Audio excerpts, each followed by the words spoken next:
एक बार की बात है, पहाड़ी के नीचे बसे एक छोटे से गांव में एक जवान लड़का रहता था। वह लड़का उस पूरे गांव में अपने आलस्य और कामचोरी के लिए प्रसिद्ध था। सभी गांव वासी उसे आलसी कहकर ही पुकारते थे, क्योंकि वह पूरे दिन एक पेड़ के नीचे पड़ा रहता, झपकियां लेता और अपने भविष्य के बारे में अच्छे अच्छे सपने देखता। उसके दिन ऐसे ही आलस्य में गुजर रहे थे। लेकिन एक दिन उस गांव में एक बौद्ध भिक्षु पधारे, जो कि अगले 3 दिनों तक उसी गांव में ठहरने वाले थे। बौद्ध भिक्षु गांव में भिक्षा मांगते, दिन भर लोगों को उपदेश देते और रात्रि में गांव के बाहर बनी बौद्ध मठ में विश्राम करते। बौद्ध भिक्षु जब भी भिक्षाटन के लिए जाते और भिक्षा लेकर वापस लौटते, तो वह हर बार उस जवान लड़के को उसी पेड़ के नीचे लेटा हुआ पाते। बौद्ध भिक्षु 2 दिनों तक ये सब देखते रहे और वह समझ गए कि यह लड़का मानसिक आलस्य का गुलाम है। तीसरे दिन जब बौद्ध भिक्षु भिक्षा लेकर वापस लौट रहे थे, तो वह उस लड़के के पास गए, जो कि अभी भी उसी पेड़ के नीचे लेटा हुआ था। भिक्षु ने लड़के से कहा, बेटे, मेरे पास तुम्हारे लिए एक काम है। तुम उस पहाड़ी की चोटी तक जाओ और वहाँ से मेरे लिए एक पंख लेकर आओ। लड़के ने लेटे लेटे ही अपना सिर पहाड़ी की तरफ घुमाया और उसकी सबसे ऊंची चोटी तक अपनी नजर दौड़ाई। उसके बाद उसने बौद्ध भिक्षु की तरफ देखा और उपहास उड़ाते हुए कहा, यह असंभव है, मैं उस पहाड़ी के शिखर तक नहीं जा सकता, मैं बहुत आलसी हूँ। बौद्ध भिक्षु ने मुस्कुराते हुए कहे, अरे लेकिन मुझे जिस पंख की तलाश है वह इस पहाड़ी के शिखर पर भी नहीं मिलेगा। वह तो इस पहाड़ी की दूसरी तरफ एक गुफा के अंदर मिलेगा, जिसके लिए इस पहाड़ी के शिखर तक चढ़कर दूसरी तरफ नीचे उतरना होगा। लेकिन वह कोई मामूली पंख नहीं है। ऐसा पंख तुमने आज तक नहीं देखा होगा। वो एक बहुत ही दुर्लभ लेकिन सुंदर पंख है, जो अपनी रोशनी बिखेरता है। भिक्षु की इन बातों से उस लड़के के अंदर उत्सुकता जागी। आज से पहले ऐसे किसी पंख के बारे में कभी नहीं सुना था और ऐसे रोमांचक सफर के बारे में सोचकर वह अंदर से उत्साहित होता। इसीलिए उसने भिक्षु की चुनौती को स्वीकार करने का निश्चय किया और वह पहाड़ी की तरफ चल पड़ा। लेकिन चढ़ाई बहुत लंबी और कठिन थी। जल्द ही लड़के का शरीर थकने लगा, सांस फूलने लगी और शरीर से काफी पसीना बहने लगा। लेकिन फिर भी उसने चलना जारी रखा। वह जैसे जैसे ऊपर चढ़ता गया, उसे प्रसन्नता और उत्साह की अनुभूति होने लगी, जिसे उसने आज से पहले कभी महसूस नहीं किया था। अंततः जब वह कड़ी मेहनत और लंबे प्रयास के बाद पहाड़ी के शिखर पर पहुंचा, तो वह पूरी तरह से थक चुका था। लेकिन वह बहुत खुश था। उसे अंदर से आत्म संतुष्टि का एहसास हो रहा था। उसके चेहरे पर युद्धों जैसी मुस्कान थी, जैसे उसने कोई युद्ध जीत लिया हो। उसने पहाड़ी के शिखर से नीचे देखा। उसके सामने एक बहुत ही मनमोहक दृश्य था। उसने अपने अंदर एक उपलब्धि की भावना महसूस की, जो उसने आज से पहले कभी नहीं की थी। लेकिन असली चुनौती आगे थी। लड़के को पहाड़ की दूसरी ओर उतरना था और उस गुफा तक जाना था, जहां पंख मिलने की बात कही गई थी।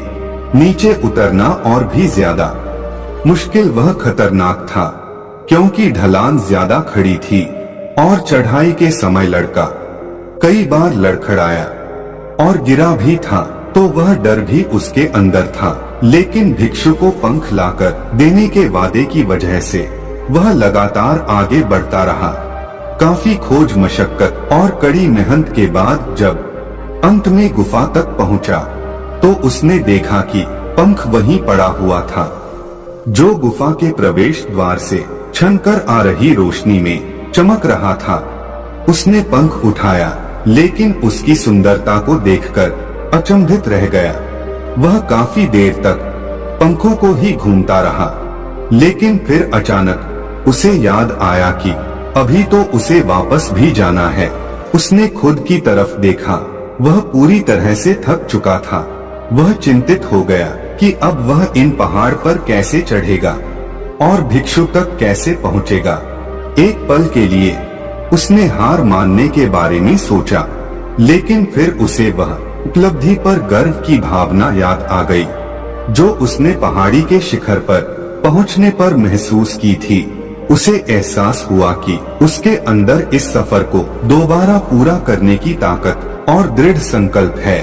वह दोबारा पहाड़ी पर चढ़ने लगा। उसकी मांसपेशी में दर्द हो रहा था, पैर कांप रहे थे, फेफड़े फटी जा रही थी। वह कई बार लड़खड़ाकर गिर भी पड़ा, लेकिन उसने हार नहीं मानी। वह खुद को आगे बढ़ाने के लिए लगातार प्रेरित करता जा रहा था। अथक प्रयास और घंटों की कड़ी मेहनत के बाद अंततः जब बौद्ध भिक्षु के पास पहुंचा और उनके हाथों में वह पंख रखा, तो उसकी खुशी का ठिकाना न रहा। उसे महसूस हुआ कि आज उसने अपने आलस्य पर काबू पा लिया है और कुछ महत्वपूर्ण करके दिखाया है। उसके चेहरे पर इतनी खुशी और संतुष्टि का भाव देखकर बौद्ध भिक्षु मुस्कुराए और बोले, बहुत बढ़िया मेरे बच्चे, आज तुमने जीवन का एक बहुत ही महत्वपूर्ण सबक सीखा है कि आलस्य कोई ऐसी चीज नहीं है जिसे स्वीकार कर लिया जाए या सहन किया जाए। आलस्य एक चुनौती है जिसे दूर करना होगा। यह एक बाधा है जिसे पार करना होगा और आलस्य को खत्म करने के लिए तुम्हें अपना पहला कदम उठाना ही पड़ेगा। अपने लक्ष्य की ओर चलना ही पड़ेगा और तब तक चलते रहना पड़ेगा जब तक तू अपनी मंजिल को हासिल नहीं कर लेता। लड़के ने भिक्षु के शब्दों की गहराई और उसके महत्व को समझते हुए हाँ में अपना सिर हिला दिया।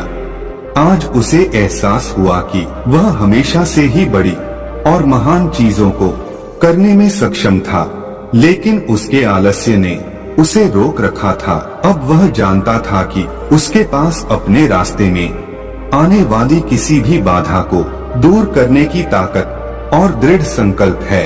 इसके बाद भिक्षुओं ने उस लड़के को आशीर्वाद दिया और उस गांव से चले गए।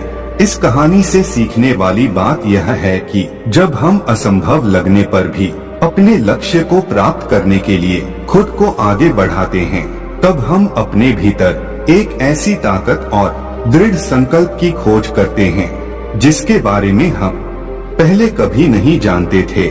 आलस्य पर काबू पाने के लिए हमें खुद को चुनौती देनी चाहिए और बड़ी वह महत्वाकांक्षी लक्ष्य बनानी चाहिए। फिर चाहे वो लक्ष्य कितने ही मुश्किल क्यों ना हो, हमें लगातार खुद को अपनी शारीरिक और मानसिक सीमाओं से परे धकेलते रहना चाहिए और असफलताओं व बाधाओं का सामना करने पर भी अंदर से मजबूत बने रहना चाहिए। हमें अपने लिए एक नियम बनाकर और उस पर टिके रहकर अपनी दैनिक आदतों और दिनचर्या में अनुशासन और निरंतरता भी विकसित करनी चाहिए। हम कुछ ऐसी अच्छी आदतें बना सकते हैं जो हमें मन न लगने पर भी ध्यान केंद्रित करने और क्रियाशील बने रहने में मदद करती हैं। एक और महत्वपूर्ण बात, आलस पर काबू पाने का मतलब विकास की मानसिकता विकसित करना है। इसका मतलब चुनौतियों और असफलताओं को विकास और सीखने के अवसरों के रूप में देखना, न कि हार मानने के कारण के रूप में। विकास की मानसिकता को अपनाकर हम सफलता के बारे में अपनी सोच को नया रूप दे सकते हैं और इसका अपने सुधार व सीखने के लिए उपयोग कर सकते हैं। और अंत में हम अपने आलस्य पर काबू पाने के लिए अपनी आराम को छोड़कर जीवन की चुनौतियों और अवसरों को स्वीकार करना ही पड़ेगा। दोस्तों, आज की कहानी आपको कैसी लगी? इस कहानी से आप क्या सीखे? नीचे दिए गए कमेंट बॉक्स में कमेंट करके जरूर बताइए। तो दोस्तों, आज की वीडियो में बस इतना ही। फिर मिलते हैं किसी नए वीडियो में। तब तक के लिए अपना ख्याल रखना। जय हिंद, जय भारत।